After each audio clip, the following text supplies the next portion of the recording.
Hiyo program ya Sports for Health imesaidia sana youths kwa inter yetu. Juu at least saizi ma youths wako informal. 1, 2, 3.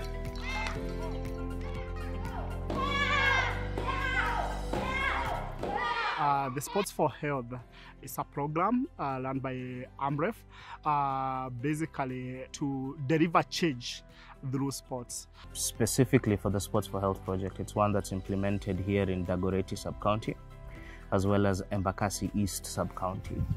And our core mandate is specifically to create awareness about SRHR for adolescent girls aged 10 to 19, as well as for the community at large, parents, community gatekeepers. The project itself was targeting 10 to 19s, but realistically, we will always have the indirect beneficiaries, and those are the people within the communities, even young men and young boys within the same age bracket. Sports for Health kwanza imesaidia sana. Hii time ya COVID imesaidia wasichana wengi sana cause kulikuwa na shida mingi sana. Wasichana wadogo wamekuwa pregnant between kuanzia 15 years, 17 years, wamekuwa young mothers wengi. But Sports for Health at least ni wakip busy, wamekuwa wakitrain taekwondo full time, wanakuja hapa kutoka jioni mpaka 7 tuko mazoezi. So hiyo time yenye wangekuwa wakifanya vitu vibaya, especially wasichana wanajikeep busy na mazoezi. We try to deliver change through edu sports. Whenever we are doing competitions, we have a team of qualified, trained peer champions whose mandate or their work is to do peer-to-peer talks during competition. As a CHV, we used to do mobilization, but for the community dialogue, we involved youths. After dialogues, through dialogues that to reach out to watu wengi.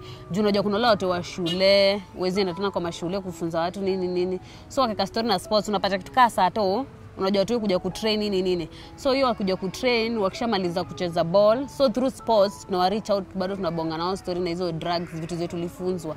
Sana tuseme ikikuja ni pande ya GBV, tuseme kama kwa girl child, kuna vijana napata skills anaweza jiprotect. Tuseme kama in terms of tuseme kama taekwondo hivyo. Challenge ilikuwa kubwa, wengi wako understand what is mental health kabisa kwa community. Ajua akiwa na stress atafanya aje, akiwa na depression ataenda wapi, referral linkages ataenda wapi. So at least during the dialogue walikuja ku understand nikiwa na mental health, nikiwa na stress ndaenda wapi, ndafanya aje. Secondly, we've been working hard with the NMS and also the youth-friendly facilities, whereby the facilities they normally offer medics or like medical camps. So whenever we are doing sporting activities, we can be able to bring SRHR services closer. The youth, as you all know, they really fear coming to the facility. But after the project and doing so many activities from the community to the facility, we have seen much improvement, especially in a youth resource center. We have even also started a mental health clinic.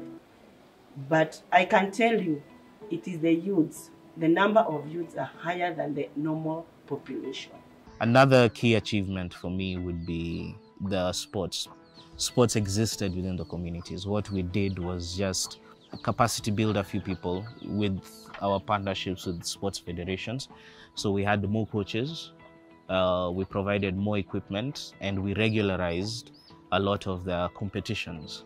So it was an amazing experience for both the young people in the community, for parents, and for the CHVs. Within the Dagoretti South sub-county, we had less than 10 girls teams. We only had like 3 taekwondo teams for young girls. Through the birth of the Sports for Health program, and also by being able to relate the Sports for Health and services like SRHR, we were able to see the growth of the teams in terms of new teams being formed, training for the coaches. And for example, when we were starting the program, we conducted a training of amateur coaches, both taekwondo, volleyball, and football.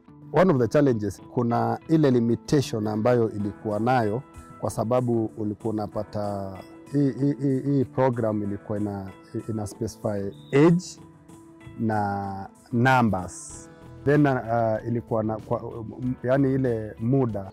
In terms of sustainability, the project in general was very deliberate in the partnerships that it had. As I mentioned, we were with the Nairobi Metropolitan Services, the sports councils. We worked very closely with the community to identify specific teams that were already within the community and expanded their capacity and scope. Then as the project phases out, they remain with the skills in terms of the technical skills provided by the coaching staff. They remain with the equipment and the general idea of what it is a project was trying to achieve. We also advocate for strengthening of linkages, including meeting some of these, for example, Youth Enterprise Fund, and linking the groups within the communities, the young people, so on and so forth, with these entities. So that also helps in the sustainability of the sports initiatives. Girl child has been focused in some way. I wish there would have been an extension to the program that also involved the boy child, because both of these people will work hand in hand in impacting the society, and sex education doesn't stop. Pia watoi, waje pia watoi na mchango yao. Anything kitokea waulizwe, watakaje. Waje pia ukipata maoni yao, kini nitakuwa strong.